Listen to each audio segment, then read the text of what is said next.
What's up, guys? Welcome back to the channel. Here we are with another reaction. In this one, we have why India needs religious tourism. Before we dive into this video, if you guys happen to enjoy it, please don't forget to smash subscribe, give the video a thumbs up, and if you'd like to support this channel by becoming a member, all you gotta do is smash that join button to receive your exclusive benefits. Find out what the need for it. Think of this. Religious tourism in India has a higher CAGR than healthcare, renewable energy, and FMCG. God dang. India, That's home to a wild. rich tapestry of religions and spiritual practices, has long been a magnet for pilgrims and spiritual seekers. From the towering temples of Tirupati in Andhra Pradesh to the holy city of Varanasi on the banks of Ganga, religious tourism in India is deeply rooted in its culture and history. What was once a personal pilgrimage has now evolved into one of the most rapidly growing sectors of the Indian economy. Religious tourism has become the backbone of the tourism industry in India, growing at a CAGR of 16%. In fact, India has emerged as the largest religious tourism destination in the world, with visitor numbers exceeding even Mecca and Vatican City. Dang. But how has this transformation come about? I didn't know religious tourism was that surging over in India. My days, but it does make sense. India is a very religious country, and I've seen like certain like shows or clips of like people doing certain. One sec. As I was saying, I've seen like certain shows, certain clips of like people traveling to India for certain spiritual reasons, or it's a certain spiritual time of the year, and like a festival's being thrown or things such of that nature. So it does make sense actually that India would be the leader in religious tourism.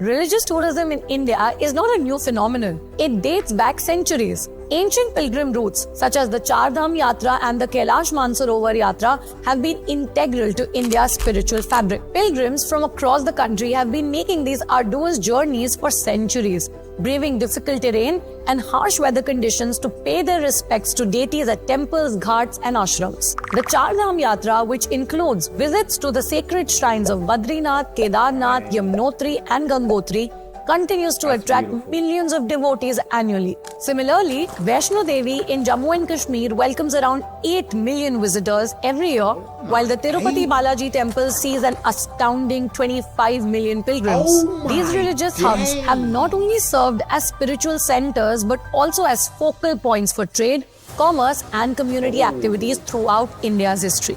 The surge in religious tourism can be attributed to several factors, including improved infrastructure, government initiatives, and the increasing affordability of travel. 1. Government initiatives and infrastructure development. Since 2014, the Indian government has taken a proactive role in revamping religious tourism infrastructure. The Swadesh Darshan scheme and the Prasad scheme were launched to develop infrastructure around key religious sites, ensuring that they are accessible and comfortable for pilgrims. Under these schemes, over 15 religious circuits have been identified for development, including the Buddhist circuit, the Ramayan circuit, and the Krishna circuit. That's absolutely amazing. I'm telling you, shout out to Modi and that government, man. They got India on the right path in so many different forms and fashions and ways. That's absolutely incredible. It seems as if, all the before it was kind of just like rubble, like it was destroyed, and then they focused on the infrastructure in that place, and they created these absolutely beautiful temples or beautiful places of worship, I'll say, and that also brings other things, not just worship, but trade and these other certain things, which is also incredible. One standout example is the Kashi Vishwanath Corridor in Varanasi. This project, launched in 2019, has expanded the temple complex from 3,000 square feet to 5 lakh square feet, making it easier for pilgrims to move between the temple and the Ganga River. This project cost approximately 339 crores and includes Yatri Suvidha Kendras and even a city museum. Such large-scale infrastructural projects have played a pivotal role in modernizing religious tourism sites while preserving their sanctity. Similarly, the Ujjain Mahakal corridor has undergone a remarkable transformation. The corridor, which surrounds the revered Mahakaleshwar temple, now boasts a 900-meter-long passage adorned with 108 ornate pillars. This project too is expected to increase the annual footfall from 1.5 crore visitors to 3 crore. The corridor has revived Ujjain as a spiritual and architectural marvel, enhancing the overall pilgrimage experience. 2. Rising popularity and accessibility. The affordability of air travel and improved road and rail connectivity have also contributed to the rise in religious tourism. Previously, inaccessible destinations are now reachable thanks to modern transportation. For example, Indigo and Air India have launched multiple flights to pilgrimage destinations such as Ayodhya, Varanasi and Vaishno Devi, catering to the rising demand. Moreover, the Vande Bharat Express has been a game changer for pilgrims, providing fast and comfortable travel to religious towns. Additionally, the rise of low-cost carriers, LCCs, has made travel more affordable. LCCs account for 78.4% of India's domestic airline capacity, the highest among the top 5 domestic aviation markets. With cheaper flights, even middle-income families can now plan spiritual journeys across India with ease. The boom in religious tourism has profound implications for India's economy. The influx of pilgrims has transformed religious tourism into a significant economic driver, benefiting not only the tourism industry, but also sectors such as hospitality, local commerce, and infrastructure development. 3. I think that's truly incredible, and making it affordable for people to be able to go there that may not be close to these locations. So now you got cheaper plane tickets. Now you got express, I guess tram. I'm not sure exactly what it's called, but that's also been a game changer for people. So people are able to access it at a more affordable cost, which leads to more tourism. Of course, that's incredibly beautiful. Hospitality and real estate boom. With a growing number of visitors, religious towns have seen a surge in demand for hotels, guest houses, and homestays. Cities like Ayodhya and Varanasi have become hotspots for hospitality investments. Over 600 houses in Ayodhya have applied for homestay licenses, allowing local families to profit from the influx of pilgrims. Major hotel chains are also capitalizing on this opportunity by setting up premium accommodations near pilgrimage sites. The real estate sector is experiencing unprecedented growth in these religious hubs. Pilgrimage towns are no longer just spiritual destinations but lucrative investment opportunities. According to a Business Standard report, real estate in pilgrim towns like Haridwar, Ayodhya, and Tirupati is witnessing a surge in demand as more people seek property investments around these high-traffic locations. Job creation. Dang. So, of course, following all this tourism, people are starting, a lot of real estate starting to happen. And stay home, at-home licenses, I guess, are homestay licenses, where people are able to, kind of like an Airbnb in the U.S., what we call it, you're able to rent your home out to these pilgrims wanting to come visit, and they have a place to stay, and you can profit off of that, which is absolutely incredible. Hotel chains are building more. It's become a place for investment, a real estate investment. It sounds like an incredible. These spiritual places are incredible places because people want to come be fed spiritually. Of course, they also need a place to stay.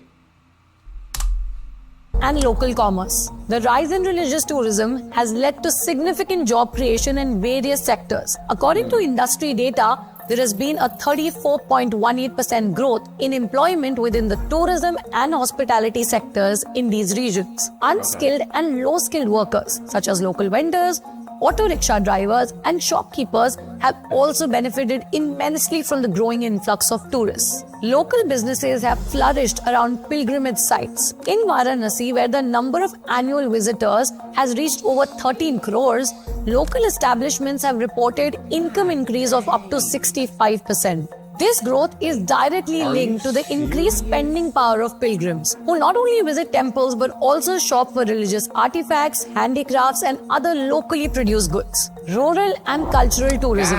Religious tourism has also spurred the growth of rural tourism. Many pilgrims opt for homestays in rural areas around sacred sites to experience authentic local culture. In the Awadh region, for example, 18 villages have benefited from the trend, offering pilgrims a chance to experience the rural Awadhi lifestyle in mud homestays. This rural tourism model provides an additional revenue stream for the local population while preserving India's rich cultural heritage. Despite its remarkable growth, religious tourism in India faces challenges such as overcrowding, environmental degradation, and inadequate infrastructure in some regions. Popular destinations like Vaishno Devi and Tirupati often experience overcrowding during peak seasons, leading to strain on local resources and safety concerns. However, the government is actively working to address these issues. Through initiatives like the Swadesh Darshan scheme and the Udaan scheme, efforts are being made to enhance connectivity and infrastructure in lesser-known pilgrimage sites, thereby reducing pressure on the more popular destinations. Moreover, the adoption of sustainable tourism practices is crucial to ensure that religious tourism remains viable in the long term. Temples and pilgrimage towns are increasingly adopting eco-friendly practices such as waste management, water conservation, and energy-efficient operations. As India modernizes its religious infrastructure and connects even the most remote sacred sites, the country is poised to become the global hub for spiritual tourism. With its rich spiritual heritage, affordable travel options, and increasing government focus on tourism, India is emerging as the world's foremost destination for pilgrims and spiritual seekers. The sector is no longer just a spiritual journey. It's an economic engine that is transforming entire regions. From ancient temples to newly developed corridors, religious tourism is now an integral part of India's growth story, offering both spiritual fulfillment and economic prosperity. India's religious sites, steeped in history and spirituality, are no longer just local or national landmarks. They are becoming global destinations, drawing millions from around the world. This is Dhairya. I'll see you in the next one. That's genuinely incredible. India's religious tourism sector affects so many different sectors and helps raise the economy. When you got creating so many jobs for vendors, the drivers of those vehicles, I can't remember the name of those vehicles, but just so many different jobs in the area. But all of the great things that come with religious tourism does come challenges of overcrowding, challenges of economic degradation, environmental degradation. So they have to. It sounds like they're starting to figure out how to get these airlines to go to maybe less popular religious sites at an affordable price, so the bigger ones don't get overcrowded and pull on the local resources or have a big drain on the local resources.